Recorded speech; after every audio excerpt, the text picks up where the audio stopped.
School को आसिला असेबा पक्षरु एक नुआ निर्देश।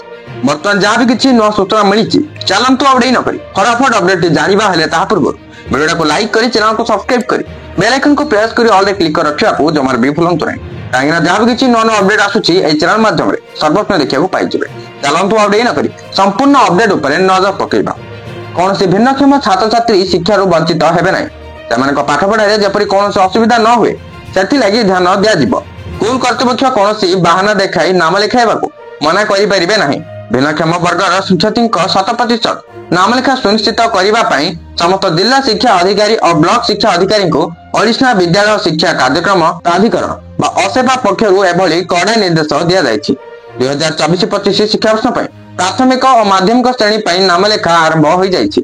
तेबे राइट टू एजुकेशन एक्ट 2009 अनुଯାयी 6 ରୁ 18 वर्ष मध्य भिन्नक्षम छात्र छात्री 100% नाम लिखाइबा असेबा पक्षरु निर्देश दि भिन्नक्षम एक्ट 2016 अनुଯାयी समस्त भिन्नक्षम शिक्षार्थी रेगुलर सरकारी स्कूल रे साधारण छात्र छात्री परी पाठ पढ़ी पारिबे।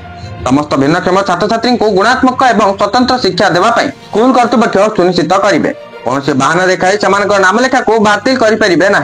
समग्र शिक्षा अधीन समस्त भिन्नक्षम छात्र छात्री को सरकारी और सरकारी अनुदान प्राप्त स्कूल रे नाम लेखा पंजीकरण कर भिन्न भत्ता दिज्व। छात्री को वृत्ति एस्कॉर्ट एवं ट्रांसपोर्ट एवं रीडर भत्ता दिज्व।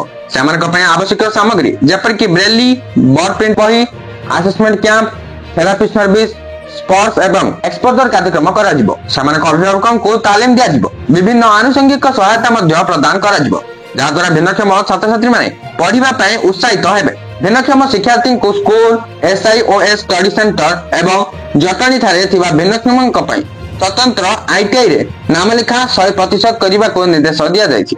तबे या को पूर्ण करने ब्लॉक रिसर्च पर्सन एवं आई वॉलंटियर को दायित्व देबा को कहा जाइछि। भिन्नक्षम छात्र को KGBV हॉस्टल रे नाम लिखा को मध्य कहा जाइछि।